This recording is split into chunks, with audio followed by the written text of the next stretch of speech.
में जनाब, तो एक बार फिर से आपको वेलकम करते हैं। एज यू ऑल नो कि इस वक्त हम कॉन्फ्रेंस के सेकंड डे पे हैं और ओएसपी की तरफ से पॉडकास्ट हो रही है। डॉक्टर अदनान ने हमें ज्वाइन किया है। अस्सलाम वालेकुम डॉक्टर साहब, कैसे हैं आप? खैरियत से हैं? डॉक्टर साहब, मैं चाहूँगी कि हमारी ऑडियंस को भी थोड़ा बताइएगा कि ऑप्थेमोलॉजी की फील्ड में आपको कितना अरसा हो गया सर्व करते हुए, एंड जब इस तरह की कॉन्फ्रेंसेज होती हैं आप कैसे इवॉल्व होता हुआ देखते हैं? जी देखिए, मैं 2011 से ऑप्थेल्मोलॉजी से मुंसलिक हूँ और मैं कंटिन्यूसली जो है वो ये कॉन्फ्रेंसेस अटेंड करता हूँ। सही। और मेडिकेट्स को जो है वो रिसेंटली जो है वो काफ़ी इनोवेटिव ऐसे प्रोग्राम्स करते हुए मैंने देखा है और ऐसी नई चीज़ें होती रहें तो बेहतर है। बिल्कुल। और इंशाल्लाह और भी जो चीज़ें हैं वो देखने को मिलेंगी। डॉक्टर साहब, एक सवाल जो हम सभी डॉक्टर से कर रहे हैं, क्योंकि ऑप्थेमोलॉजी ने बहुत सारा इवॉल्व किया है, ओवर द इयर्स काम हो रहा है।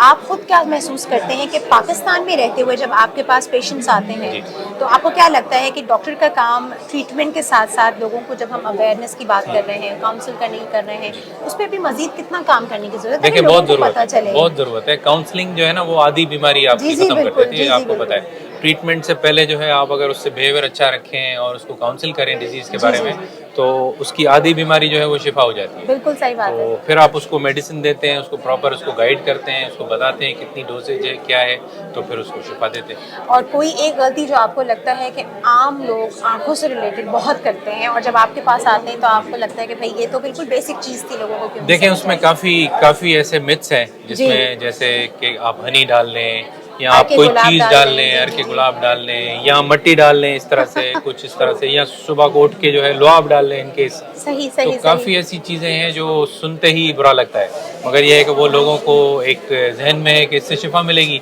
और फिर उससे ये होता है कि इन्फेक्शन और मजीद बढ़ जाता है और फिर जो है वो फिर डॉक्टर के पास लैंड करते हैं और फिर डॉक्टर फिर ठीक है। बिल्कुल ठीक है। तो सब जाते जाते कोई भी एक मैसेज जो आप स्पेसिफिकली ऑप्थेमोलॉजी के हवाले से, ज़ाहिर है हम कॉन्फ्रेंस में हैं आज, कोई भी एक मैसेज जो आप देना चाहें? अच्छा, बेसिक मैसेज तो यही है कि जो है आप अपने से ट्रीटमेंट ना करें। अगर इन केस आपको अगर कोई इन्फेक्शन है तो आप करीब में किसी डॉक्टर के पास जाएं। अगर इन केस वो आपको रेफर करता है कि किसी आंखों के सर्जन के पास जाएं, तो फिर आप बेहतर है कि किसी आई स्पेशलिस्ट के पास जाएं और प्रॉपर उसकी ट्रीटमेंट कराएं। देखें, आंखें जो हैं वो आपको पता है कि नेमत है एक, और ये है कि अगर वो किसी के पास नहीं है तो आप उससे पूछें कि उसकी कदर उसको पता है। बिल्कुल ठीक है सही बात है। तो बेहतर है कि आप जो है वो आंखों को एक नेमत समझें और अच्छे डॉक्टर के पास जाके ट्रीटमेंट। बिल्कुल सही। और आपके पास डॉक्टर साहब, आप बताना चाहें अगर कि आप प्रैक्टिस इस वक्त कराची में कहाँ कर रहे हैं, ताकि बहुत सारे हो सकते हैं लोग। मेरी 3 तलवार पे क्लिनिक है, विजन केयर आई क्लिनिक के नाम से है। ठीक है, और मैं फेको एंड रिफ्रैक्टिव सर्जन हूँ। ठीक है, मैं कैटरेक्ट भी करता हूँ और रिफ्रैक्टिव सर्जरीज में मेरी एक्सपर्टीज है। बिल्कुल ठीक है। तो सुबह में मैं डाओ में होता हूँ, एज असिस्टेंट प्रोफेसर काम कर रहा हूँ। बिल्कुल ठीक है, तो आप कोई भी पेशेंट हो किसी तरह का हो तो आप जरूर इंशाल्लाह। Thank you so much doctor साहब, वेलकम, थैंक यू, बहुत बहुत शुक्रिया।